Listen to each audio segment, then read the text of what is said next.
Hello दोस्तों, राधे राधे, जय श्री कृष्णा। दोस्तों, एक और ब्लॉग में आपका स्वागत है।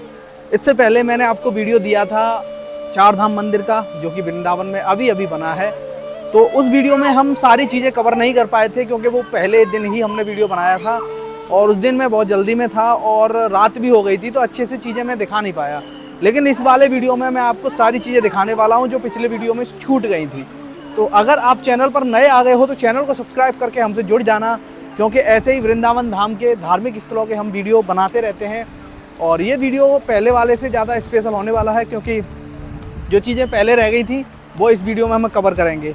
तो वीडियो को शेयर कर देना, ज़्यादा से ज़्यादा लोगों तक पहुंचाना, क्योंकि इस मंदिर को ओपन हुए अभी 3 ही दिन हुए हैं और बहुत सारी विशेषताएं हैं इस मंदिर की, जो कि मैं आपको वीडियो में बताऊँगा। तो आप वीडियो को शेयर ज़रूर कर देना और चैनल को सब्सक्राइब कर लेना। तो दोस्तों, शुरू से शुरू करते हैं। पिछले वीडियो में मैंने आपको मेन गेट से रास्ता बताया था कि हाईवे से हम कैसे जाएंगे। इस वाले वीडियो में मैं आपको दिखाने वाला हूं कि आप अगर अपनी खुद की गाड़ी से आ रहे हो तो मंदिर के अंदर ही पार्किंग बनी हुई है और बहुत ही शानदार पार्किंग है, जो कि बेसमेंट में बनी हुई है। यहाँ आप देखेंगे तो यहाँ पे 4 व्हीलर गाड़ी आप खड़ी कर सकते हो और पार्किंग में जाने के लिए लिफ्ट की भी सुविधा है। बताइए, बहुत ही शानदार तरीके से यहाँ पर सुविधाएं दी जा रही हैं पार्किंग की। ये देखिए, बहुत बड़ी पार्किंग है यहाँ पे। ऐसा नहीं है कि ज़्यादा गाड़ियाँ आ जाएंगी तो जगह कम पड़ जाएगी। बहुत बड़ी पार्किंग है यहाँ पर। अभी देखेंगे तो पूरी खाली पड़ी है, कुछ ही गाड़ियाँ इसके अंदर हैं, क्योंकि लोगों को पता ही नहीं है कि मंदिर के अंदर एक पार्किंग भी है। तो अभी फिलहाल देखो, ये लिफ्ट है, लिफ्ट से हम ऊपर जाएंगे, क्योंकि अभी हम पार्किंग में आए थे आपको दिखाने के लिए। तो ऊपर आ चुके हैं और आज हम आए हैं अपने कुछ मित्रों के साथ में। तो आज आपको पूरा मंदिर दिखाएंगे, पूरे दर्शन कराएंगे। और पार्किंग से निकलते ही यहाँ पर एक सीढ़ियाँ बनी हुई है, यहाँ से होकर के हम ऊपर आ गए हैं। और ये देखेंगे तो ये आ गया है मुख्य प्रवेश द्वार, जहाँ से हम पिछले वीडियो में गए थे। यहाँ पर जाने पर आपको काउंटर दिखेंगे राइट और लेफ्ट साइड में। यहाँ से आपको टिकट करानी पड़ेगी। अरे यार, टिकट का नाम सुन के टेंशन मत लेना, ये फ्री है बिल्कुल। अगर आपके पास में कोई सामान है तो आपको 50 रुपये लगेंगे, नहीं तो आपके पास में कोई सामान नहीं है तो आपको कोई भी पैसा देने की जरूरत नहीं है। आपको बस अपना नाम और एड्रेस और मोबाइल नंबर बताना है और आपको इस तरीके से पर्ची मिल जाएगी अंदर जाने के लिए। उसके बाद में यहाँ पर हमें थोड़ा सा वेट करना पड़ेगा, क्योंकि यहाँ पर हमें अपने पॉकेट वगैरह की चेक करानी पड़ेगी, क्योंकि हम कोई गुटखा बीड़ी कुछ ले करके इसके अंदर नहीं जा सकते हैं। और यहाँ पर आ गए हैं तो अब हमें जूते चप्पल भी तो रखने पड़ेंगे ना, मंदिर के अंदर जा रहे हैं तो यहाँ पर बना हुआ है गंगा सामान घर। यहाँ पर भी आप अपने जूते चप्पल रख सकते हैं, वो भी बिल्कुल फ्री में। टोकन आपको मिल जाएगा, जेब में पटक लेना टोकन को और फिर मंदिर में आप घूम लेना। सामान घर के बगल में ही टॉयलेट है, वॉशरूम है, तो हाथ वगैरह धोने हो, टॉयलेट वगैरह करना हो तो वहाँ कर सकते हैं। मतलब कि बहुत सारी सुविधाएं हैं इस मंदिर के अंदर। यहाँ पर है JK आर्ट गैलरी, जो कि मैंने पिछले वीडियो में भी आपको दिखाया था। जब कोई मंदिर बनता है, कोई बिल्डिंग बनती है, तो उसका मॉडल बनाया जाता है, छोटा सा मिनी मॉडल, तो उसी को यहाँ पर बनाया गया है और उसको दिखाया गया है। इससे आप समझ पाओगे कि ये चारधाम मंदिर है कितने एरिया में फैला हुआ है। तो दोस्तों, मंदिर काफ़ी सुंदर है। इससे पहले भी मैंने आपको एक वीडियो दिया था, लेकिन वो वीडियो मैंने थोड़ा सा जल्दबाजी में बनाया था, क्योंकि उस दिन पहला दिन था और मुझे पहले ही दिन वीडियो अपलोड करनी थी और थोड़ी रात भी हो गई थी, तो उस वक्त अच्छे से मैं आपको दिखा नहीं पाया था। लेकिन इस वीडियो में मैं आपको अच्छे से दिखाऊँगा, क्योंकि मैं आया हूँ वक्त निकाल के काफ़ी सारा। तो इधर मेरे पीछे देखेंगे तो ये जो मूर्ति बनी हुई है प्रभु की, 165 फीट इसकी हाइट है। और जो पीछे जो बने हैं वो 2 धाम और हैं, एक शनिदेव धाम और एक राधा कृष्ण धाम। फिर उसके बाद ठीक है, उसके बाद में जो पहले वैष्णो देवी धाम था, अब वो भी धाम इसी में शामिल हो गया। 3 धाम ये और 1 धाम वो मिला करके हो गए 4 धाम। कौन से धाम? एक शिव धाम हो गया, शिव धाम हो गया भाई, ये एक राधा कृष्ण धाम हो गया, एक पीछे चलेंगे वहाँ पे राधा कृष्ण एक शनिदेव धाम हो गया, एक शनिदेव धाम और एक पहले से था माता वैष्णो देवी धाम। तो इसलिए 4 धाम, ये 4 धाम हो गए। ठीक है, तो अभी आगे चलेंगे, बहुत सारी चीजें हैं देखने के लिए। तो दोस्तों, सबसे पहले हम चलेंगे भगवान महादेव के धाम, शिव धाम। यहाँ एंट्री करेंगे आप तो यहाँ पर भगवान शिव की आपको मूर्ति दिखेगी 165 फुट ऊंची, जो कि मुझे लगता है कि हमारे मथुरा वृंदावन में सबसे ऊंची प्रतिमा है। तो आपको सबसे पहले यहाँ दर्शन करने हैं। उसके बाद में आप इस मूर्ति के राइट और लेफ्ट साइड में देखेंगे तो आपको भगवान भोले से जुड़ी हुई 2 प्रतिमाएं दिखेंगी। एक तो अर्धनारीश्वर रूप भगवान भोले का और एक नटराज स्वरूप। और यहाँ पर इसके चारों ओर आप घूमोगे मंदिर के तो आपको भगवान श्री भोलेनाथ से जुड़ी हुई चीज़ें दिखेंगी, जैसे कि रुद्राक्ष हो गया, नाग हो गया, डमरू हो गया, त्रिशूल हो गया। तो बहुत सारी चीज़ें आपको यहाँ पर देखने के लिए मिलने वाली हैं। तो मंदिर को इस तरीके से डेकोरेट किया गया है कि आप आराम से समझ जाओगे कि हाँ ये मंदिर किसका है, बहुत शानदार तरीके से। यहाँ आप देखेंगे तो यहाँ पर जो है हमारे मित्रगण हैं वो भी घूम रहे हैं, और यहाँ देखेंगे तो आप भोलेनाथ की तीसरी आंख जो खुलती है वो यहाँ पर दर्शाई गई है। तो बहुत सारी चीज़ें आपको यहाँ पर देखने के लिए मिलने वाली हैं। तो जल्दी जल्दी से आगे चलेंगे। पिछले वीडियो में मैं आपको बहुत सारी चीज़ें नहीं दिखा पाया था क्योंकि वो वीडियो थोड़ा छोटा था। इस वीडियो में हम सारी चीज़ें कवर करने वाले हैं और हमारे पास में टाइम भी बहुत है। तो आपके मन में अगर कोई सवाल है इस मंदिर को लेकर के तो आप कमेंट करिए, कमेंट बॉक्स में आपको जवाब मिल जाएगा। नहीं तो आप मुझे इंस्टाग्राम पेज पे फॉलो करके मैसेज भी कर सकते हैं। हमारा इंस्टाग्राम पेज भी इसी नाम से है, आर नागर ब्लॉग। तो अब फिलहाल हम शिव धाम के अंदर आ चुके हैं और यहाँ आपको सबसे पहले महादेव का एक छोटा सा शिवलिंग देखने के लिए मिलेगा। उसके दर्शन करने के बाद में हम अंदर चलेंगे।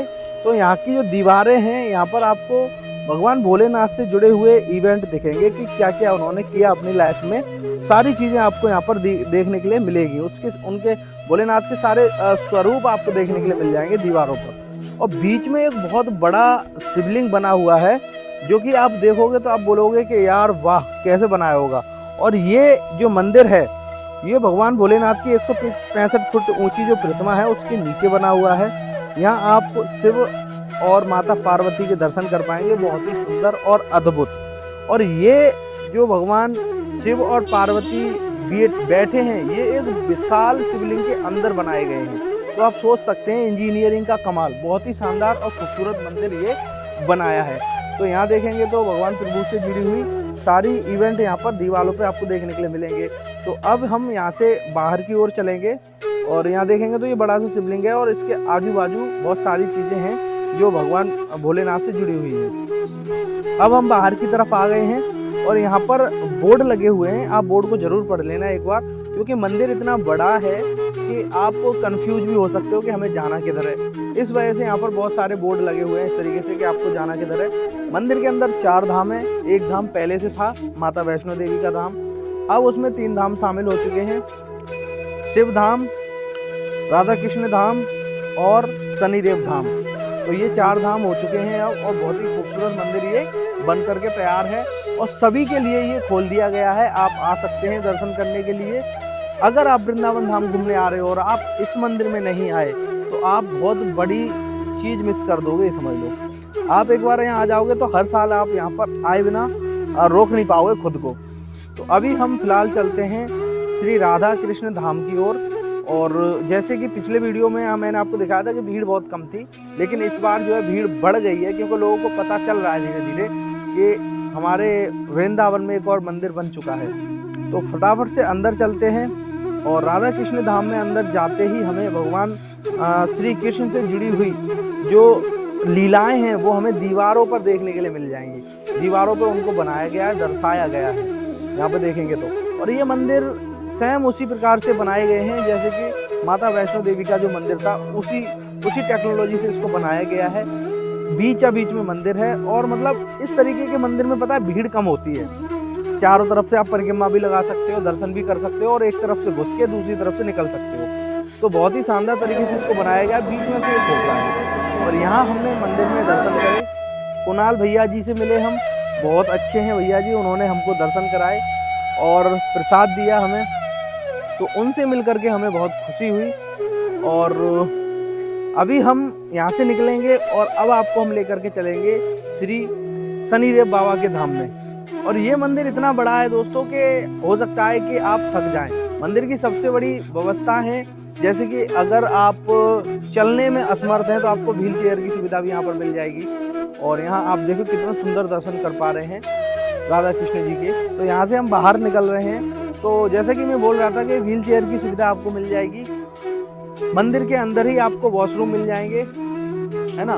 मंदिर के अंदर ही आप अगर प्रसाद लेना चाहते हैं, भोजन पाना चाहते हैं तो वो भी आपको अंदर मिल जाएगा। तो बहुत सारी सुविधाएं हैं मंदिर के अंदर। अब हम राधा कृष्ण धाम की चारों तरफ से घूमते हुए जा रहे हैं, परिक्रमा लगाते हुए। तो यहाँ पर भगवान श्री कृष्ण से जुड़े हुई आपको चीज़ें देखने के लिए मिलेंगी, जैसे कि सुदर्शन चक्र हो गया, बांसुरी हो गई, गाय हो गई, माखन की मटकी हो गई, ये सारी चीज़ें आपको देखने के लिए मिलेंगी।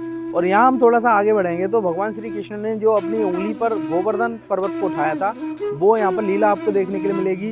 कालिया नाग से युद्ध किया था, वो लीला आपको देखने के लिए मिलेगी। और इधर आप देखेंगे तो ये माता वैष्णो देवी धाम की ओर जाने वाला रास्ता है, इधर से भी आप आ सकते हो। इधर से आप आओगे तो पहले शनिदेव धाम पड़ेगा, फिर राधा कृष्ण धाम पड़ेगा और फिर शिव धाम पड़ेगा, और सबसे पहले पड़ेगा माता वैष्णो देवी का धाम। तो इधर से भी आप आ सकते हो, दोनों तरफ से रास्ता है। चाहे तो आप हाईवे की तरफ से आ सकते हो, चाहे तो आप माता वैष्णो देवी की तरफ से भी आ सकते हो। तो अब हम चलने वाले हैं श्री शनिदेव धाम। आज वैसे जब ये वीडियो शूट हो रहा है, जब मैं आया हूँ मंदिर में, तो सैटरडे था, शनिवार था। तो शनिवार तो आपको पता है कि बाबा शनिदेव का होता है, तो यहाँ पर भीड़ हमें ज़्यादा देखने के लिए मिल रही है क्योंकि शनिवार का दिन है आज। तो शनिदेव बाबा के मंदिर में भीड़ ज़्यादा है, लोग रुक रहे हैं और प्रेयर कर रहे हैं, दीपक वगैरह जला रहे हैं। तो दीपक जलाने के लिए बाहर ही सुविधा है, अंदर कोई सुविधा नहीं है मंदिर के अंदर। बाहर है, आप दीपक जला रहे हैं यहाँ पे कुछ लोग, तो वो बाहर ही सुविधा है, अंदर नहीं है। क्योंकि अंदर मंदिर के अंदर जो है ये सब इवेंट नहीं हो सकते, भीड़ बहुत ज़्यादा हो जाती है। तो यहाँ मंदिर के अंदर आए हैं हम, और यहाँ पर बाबा शनिदेव से जुड़ी हुई हमें सारी जो घटनाएं हैं वो देखने के लिए मिलेगी। उनके जीवन में क्या क्या हुआ था, वो सारी चीज़ें यहाँ पर हमें दीवार पे देखने के लिए मिल जाएंगी, तस्वीरों के द्वारा, मूर्तियों के द्वारा, कला के द्वारा। तो यहाँ पर आप आएंगे तो यहाँ पर भी आपको उसी पैटर्न में मंदिर देखने के लिए मिलेगा। और मुझे बहुत मतलब खुशी हो रही है ये बताने में कि मंदिर बेहद खूबसूरत है और इसको बहुत अच्छे से बनाया गया है आने वाली भीड़ को देखते हुए। जैसे कि और मंदिर है हमारे वृंदावन धाम में, भीड़ बहुत ज़्यादा हो जाती है, तो उस तरीके से इसको ध्यान में रखते हुए बनाया गया है कि भीड़ ना हो और कोई भी दुर्घटना ना हो। यहाँ आप देखेंगे तो बाबा शनिदेव के दर्शन मैं करवा रहा हूँ आपको, बहुत ही सुंदर दर्शन करा रहा हूँ। तो आप दर्शन कर लीजिए, स्क्रीनशॉट भी ले सकते हैं आप, मुझे कोई आपत्ति नहीं है। और यहाँ से हम बाहर की ओर जाएंगे तो आपको सारे इवेंट दिखेंगे। और ये मंदिर भी पूरी तरह से खोखला बना हुआ है ऊपर से, और स्पेस बहुत ज़्यादा है मंदिर में। बीच में गर्भगृह है मंदिर का, जहाँ पर बाबा शनिदेव विराजमान हैं। तो इस तरीके से मंदिर को डिज़ाइन किया गया है कि एक तरफ से आप प्रवेश करोगे और दूसरी तरफ से आप निकल के आओगे। तो ये हमारे मित्रगण हैं, इनके साथ आए थे तो बहुत ज़्यादा बेहद खुशी है हमें भी और इन्हें भी। यहाँ देखेंगे तो ये सूर्य रथ बनाया गया है, और इधर देखेंगे तो ये भगवान शनिदेव से जुड़े हुए जो चीज़ें हैं वो हैं, जैसे कि भैंसा हो गया, हाथी हो गया, कौआ हो गया, है ना। जो काली चीज़ें होती हैं ना, वो भगवान शनिदेव से जुड़ी हुई होती हैं, तो वो चारों तरफ से बनाई गई है। और अब हम अपने मित्रों के साथ में निकल लिए हैं बाहर की ओर। तो अभी बहुत सारी चीज़ें आपको दिखानी है कि किस तरीके से आप अपने जो जूते जमा करे थे वो ले सकते हैं, और बाहर कैसे जाना है। तो सारी चीज़ें मैं आपको इस वीडियो में अभी आगे बताऊंगा, तो वीडियो को अभी छोड़ के मत जाना, पूरी वीडियो देखना। जैसे कि हमारे वृंदावन धाम में भी कई सारे मंदिर हैं, वहाँ पर क्या होता है कि एक तरफ हम चप्पल उतार देते हैं और फिर मंदिर में प्रवेश करते हैं, तो दूसरे रास्ते से हम बाहर आते हैं, फिर हमें चप्पल नहीं मिल पाती है क्योंकि हम फिर उधर एंट्री नहीं कर सकते हैं, लाइन इतनी लंबी होती है, दोबारा उस जगह नहीं जा सकते हैं। तो हमें या तो अपने रूम पे चप्पल छोड़ के जानी पड़ती हैं, या फिर हमें बाहर ही जूता घर में कहीं रखनी पड़ती है। लेकिन यहाँ पर क्या है कि एक जगह आप चप्पल अपनी जमा कर दोगे ना, तो जब एग्जिट करोगे ना तब आप अपनी चप्पल ले सकते हो, क्योंकि दोनों तरफ से उसका गेट है। तो बहुत शानदार तरीके से हर चीज़ को ध्यान में रखा गया है, छोटी से छोटी चीज़ को। तो मैं अभी फ़िलहाल बाहर की ओर आ रहा हूँ, और इधर देखेंगे तो यहाँ से बहुत खूबसूरत दिखेंगे हमारे महादेव, और इधर देखेंगे तो ये आ गया क्लॉक रूम, क्योंकि यहाँ पर जो है हमने सामान रखा था वो हमें यहाँ से मिल जाएगा। उधर की तरफ से रखा था, लेकिन हम अपना टोकन इधर देंगे तो इधर से हमें अपना सामान मिल जाएगा। और यहाँ पे देखेंगे तो ये बाहर के जाने का रास्ता है, तो यहाँ से हम बाहर की ओर जा रहे हैं। और सामने बिल्कुल देखेंगे तो एग्जिट गेट है, आप अगर गाड़ी वगैरह नहीं लाए हैं तो बिल्कुल सामने से आप बाहर जा सकते हैं। और ये हाईवे की तरफ गेट जा रहा है, हाईवे की तरफ आप यहाँ से निकलोगे, लेकिन हमें जाना है पार्किंग की तरफ, क्योंकि हमें अपनी बाइक उठानी है। और जब हम यहाँ से निकलेंगे तो उम्मीद करते हैं कि आपको वीडियो अच्छी लगी होगी। अच्छी लगी हो तो शेयर कर देना। मिलते हैं अगले वीडियो में। राधे राधे।